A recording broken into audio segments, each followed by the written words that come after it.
গত অর্ধ যুগের আর্জেন্টিনা দলের সাফল্যের রহস্য এবার ফাঁস করলেন স্ক্যালোনি। নিজের আইডিয়া চাপিয়ে নয়, বরং খেলোয়াড়দের বুঝে কৌশল সাজিয়ে এসেছে সাফল্য, এমনটাই বলেন স্ক্যালোনি। সাম্প্রতিক সময়ে এক সাক্ষাৎকারে এমনটা বলেন তিনি। সেই সাক্ষাৎকারে স্ক্যালোনির সাফল্যের কৌশল নিয়ে থাকছে প্রতিবেদন।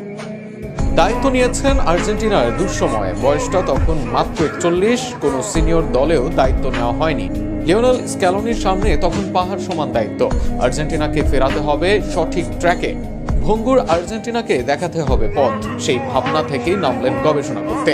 তখন বদলে যেতে শুরু করেছে ফুটবল। গার্দিওলা মডার্ন ডে ফুলব্যাকদের নতুন করে ব্যবহার শুরু করেছেন। ফুটবল ওয়ার্ক রেটের চাহিদা বেড়েছে। ক্লাসিক নাম্বার 8 বা 10 পজিশনের চাহিদাও কম ছিল দিন দিন। একই সাথে বাড়ছিল দ্রুত গতির ফুটবলের চাহিদা, আর সেটাই যেন ঘেটে বের করলেন স্ক্যালোনি। দেখলেন ফুটবলে এখন দ্রুত গতির খেলোয়াড়দের দল, যারা কুইক কাউন্টারে অভ্যস্ত। উদাহরণ হিসেবে দেখেছিলেন হয়তো 2018 সালের ফ্রান্সকে। এর আগে জার্মানরাও একইভাবে করেছিল রাজত্ব। সেই ধারণা দিয়েই শুরু করলেন আর্জেন্টিনা দলের কোচিংয়ে। কিন্তু কোচিংয়ে এসে অনুধাবন করলেন আর্জেন্টিনা দল এই ধরনের ফুটবল খেলে অভ্যস্ত নয়। তার দলে এমবাপ্পে, দেম্বেলেরা নেই 2014 সালের জার্মান দলের শুরলে বা পোডালস্কিরা। তাই এমন কিছু তার দলের সুফল বয়ে আনবে না। এরপর স্ক্যালোনি ট্যাকটিক্সে নয়, বুঝতে শুরু করলেন খেলোয়াড়দের।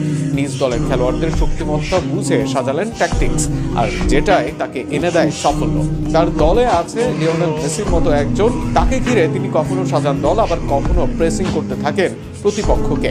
নিজের প্রেস রেজিস্ট্যান্স মিডকে কাজে লাগান, কখনো ফলস উইঙ্গার খেলান, আবার দলের প্রয়োজনে লাউতারো আলভারেজদের শক্তিকে ব্যবহার করেন প্রয়োজন অনুযায়ী। আর সেটাই যে তার সাফল্যের কারিগর, সেটাই জানালেন সাম্প্রতিক সময়ে। এক সাক্ষাৎকারে এ নিয়ে স্ক্যালোনি জানান, 2018 সালে রাশিয়া বিশ্বকাপের পর আমার মনে হয়েছিল ফুটবল মানে দ্রুত পরিবর্তন এবং দ্রুত গতির খেলোয়াড়দের নিয়ে। তাই আমি এমন একটি দলই তৈরি করতে চেয়েছিলাম, কিন্তু তারপর বুঝতে পারলাম যে সেরা আর্জেন্টাইন খেলোয়াড়রা আসলে এমন নয়। তারা আলাদা স্টাইলে খেলে। ভালো খেলার অর্থ হলো একসাথে খেলা, বল পাস করা এবং একে অপরকে বোঝা। যদি আমরা তাদের কেবল গতি এবং দীর্ঘ 30-40 মিটার লম্বা পাসের উপর নির্ভর করতে বলি, তাহলে এটি কাজ করে না। আমাদের যা প্রয়োজন ছিল তা হলো প্রচুর ছোট পাস করা, যাতে খেলাটি চলতে থাকে।